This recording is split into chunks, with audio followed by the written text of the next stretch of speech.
नमस्कार, आप देख रहे हैं टाइम्स नाउ भारत का डिजिटल प्लेटफॉर्म और मैं हूं आपके साथ प्रतिभा ज्योति। चुनाव आयोग ने भले ही अभी बिहार में चुनाव की तारीखों का ऐलान नहीं किया है, लेकिन सियासी पार्टियां तो पूरी तरह से चुनावी जंग के मैदान में उतर चुकी है।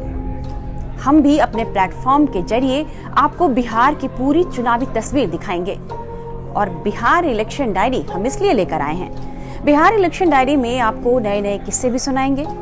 चलिए आज आपको सुशासन बाबू यानी बिहार के सीएम नीतीश कुमार से जुड़ा किस्सा सुनाते हैं। आज कहानी नीतीश के कसम की। नीतीश कुमार बिहार के मौजूदा मुख्यमंत्री हैं, पूर्व रेल मंत्री रहे, जयप्रकाश नारायण के शिष्य हैं, कई बार के सांसद रहे, कई बार के विधायक हैं। ऐसी कई उपलब्धियां हैं जो उनके नाम दर्ज हैं।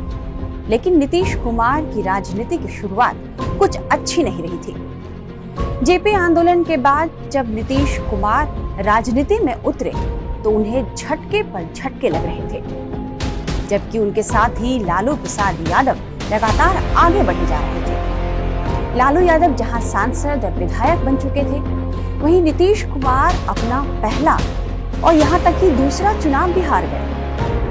लेकिन फिर नीतीश कुमार ने ऐसे झंडे गाड़े कि लालू उनसे काफी पीछे छूट गए। नीतीश कुमार का सितारा आज तक बुलंद है। हार के बाद नीतीश ने एक ऐसी कसम खाई थी जिसके बाद से वो लगातार राजनीति में कामयाबी की सीढ़ी चढ़ते चले गए। वरिष्ठ पत्रकार संकर्षण ठाकुर अपनी किताब बंधु बिहारी में इस कसम का जिक्र करते हुए लिखते हैं कि तब नीतीश कुमार जेपी आंदोलन से निकले थे और चुनावी मैदान में अपनी किस्मत आजमाने उतरे। नीतीश कुमार अपनी जन्मभूमि नालंदा जिले के हरनौल सीट से चुनावी मैदान में थे। इसी विधानसभा सीट के अंदर नीतीश कुमार का गांव कलिया बीघा भी आता है, लेकिन चुनाव हार गए। नीतीश कुमार अपनी पहली परीक्षा में फेल हो गए। लालू यादव समेत उनके ज्यादातर साथी चुनाव जीते और आगे बढ़ गए।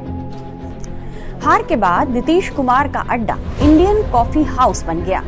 वहां सत्ता, विपक्ष, अधिकारी सबका जमावड़ा लगा रहता था। कोई न कोई वहां मिल ही जाता था। इस घटना को बंधु बिहारी में कुछ इस तरह से कहा गया है। 1977 का चुनाव एक लहर पर सवार था। कांग्रेस को राष्ट्रीय सिंहासन से उतार दिया गया था। एक गैर कांग्रेस टिकट हासिल करना आधी लड़ाई जीतने के बराबर था। लेकिन नीतीश कुमार जीत का जश्न मनाने वालों के बीच एक दुखी आत्मा थे। उनका मन खट्टा हो गया होगा। उनके पास न तो विधानसभा में कोई सीट थी, न पार्टी में कोई पद। कोई ऐसा रिकॉर्ड नहीं है जिससे यह पता चले कि नीतीश ने कोई राजनीतिक संरक्षण खोज लिया था। उनके पास करने के लिए कुछ भी नहीं था। वह सत्ता की परिधि के आसपास घूमते रहते थे। इंडिया कॉफी हाउस उस दायरे में सबसे अच्छी जगह थी।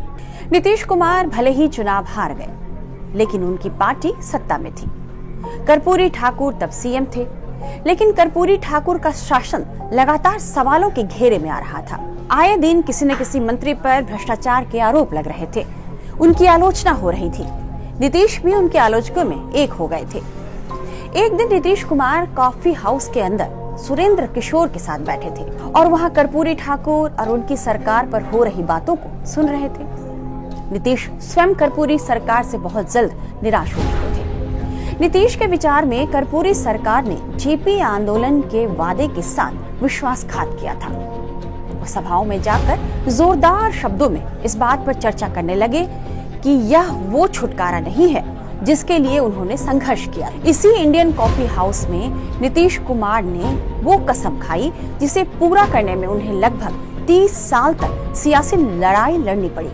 दरअसल कर्पूरी सरकार के दौरान जब उनके पक्ष और विपक्ष में लोग चर्चाएं करने लगे तो इसकी धमक इंडियन कॉफी हाउस तक भी पहुंची, जहां नीतीश कुमार का परमानेंट अड्डा था। यहीं पर एक दिन नीतीश से कुछ दूरी पर बैठे लोग कर्पूरी सरकार के बारे में बातें कर रहे थे। तभी नीतीश कुमार भड़क उठे। संकर्षण ठाकुर ने इस घटना को नीतीश कुमार के साथ बैठे सुरेंद्र किशोर के हवाले से लिखा है। मुझे ठीक से याद नहीं किस बात ने उन्हें इस कदर उकसाया, लेकिन इसका कुछ नाता दूसरी मेज पर हो रही बकवास से अवश्य था। भ्रष्टाचार से था या जातिवाद से था, बता नहीं सकता कि क्या था। मैंने नीतीश को अचानक उत्तेजित होते देखा। गुस्सा उनके चेहरे तक आ गया था। उन्होंने मेज पर मुक्का मारा और किसी व्यक्ति विशेष को संबोधित न करते हुए ऐलान किया, सत्ता प्राप्त करूंगा, किसी भी तरह से, लेकिन सत्ता लेके अच्छा काम करूंगा। नीतीश कुमार ने इस कदम के बाद पीछे मुड़कर नहीं देखा। राजनीतिक करियर की शुरुआत नीतीश कुमार ने जनता दल से की और 1985 में पहली बार विधायक चुने गए। 1989 से 1994 तक बीसीसी दल से जुड़े रहे। इसके बाद 1994 में उन्होंने जॉर्ज फर्नांडिस के साथ मिलकर समता पार्टी का गठन किया।